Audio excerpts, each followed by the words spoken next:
सभी साथियों को मेरा नमस्कार। आज एक ऐसा आसन बताएंगे जिसको करने से हमारी कमर की मांसपेशियों के लिए, जंघा के लिए, कंधे के लिए, रीढ़ की हड्डी को मजबूत बनाने और फ्लेक्सिबल बनाने के लिए बहुत अच्छा आसन है, त्रिकोण आसन। इसको करने के 3 अभ्यास है, तीनों बताएंगे। बिगिनर जो है वो पहले अभ्यास से शुरू करेंगे, उसके बाद अपने शरीर के सामर्थ्य के अनुसार धीरे धीरे बढ़ाएंगे। तो पहले अभ्यास के लिए त्रिकोण आसन करने के लिए सबसे पहले सीधे खड़े हो जाते हैं। दोनों पैरों को लगभग 1 मीटर या अपने हिसाब से सामान्य दूरी पे खोल लेते हैं। योग करने में श्वास का एक सामान्य सा नियम होता है। जब हम आगे झुकते हैं तो श्वास छोड़ते हुए झुकते हैं, पीछे झुकते हैं, दाएं झुकते हैं, बाएं झुकते हैं तो श्वास भरते हुए झुकते हैं। तो त्रिकोण आसन में श्वास भरते हुए झुकेंगे और एक स्थिति में आने के बाद श्वास की गति सामान्य कर देंगे। इसको करने के लिए दाहिने पैर को दाहिनी तरफ मोड़ लेंगे, उसके बाद बाएं हाथ को उठाते हुए ऐसे कान के पास लगा लेंगे और दाहिनी तरफ झुकेंगे श्वास भरते हुए इस तरीके से, और दाहिने हाथ से अब अपने एड़ी के पास टच करेंगे इस तरीके से। ऐसे भी कर सकते। एक स्थिति में आने के बाद श्वास की गति सामान्य कर देते हैं, उसके बाद फिर धीरे धीरे सामान्य स्थिति में आ जाएंगे। पैर को सीधा कर लेंगे।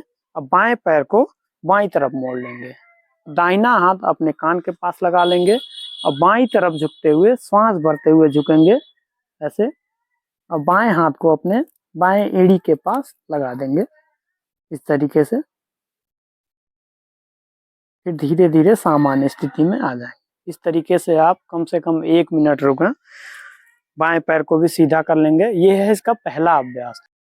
दूसरा अभ्यास करने के लिए दाहिने पैर को दाहिनी तरफ मोड़ेंगे, इस तरीके से सीधा कर लेंगे। दोनों हाथों को कंधे के समानांतर ले आएंगे इस तरीके से। उसके बाद दाहिनी तरफ श्वास भरते हुए झुकेंगे और अपने बाएं हाथ को देखने की कोशिश करेंगे। इस तरीके से बाएं हाथ को देखेंगे, बाएं हाथ का पंजा सामने की तरफ। फिर धीरे धीरे सामान्य स्थिति में आ जाएंगे। दाहिने पैर को सीधा कर लेंगे।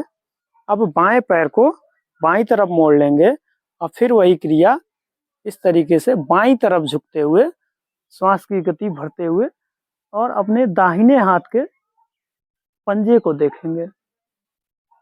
दोनों हाथों को एक लाइन में ले आए, एक सीधी रेखा में।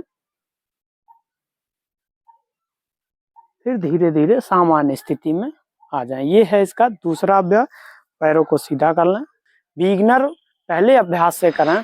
उसके बाद इसको करने की सावधानियां, जिनको स्लिप डिस्क की समस्या है, जिनके कमर में दर्द रहता है, उन लोगों को ये आसन नहीं करना चाहिए। धन्यवाद, नमस्कार।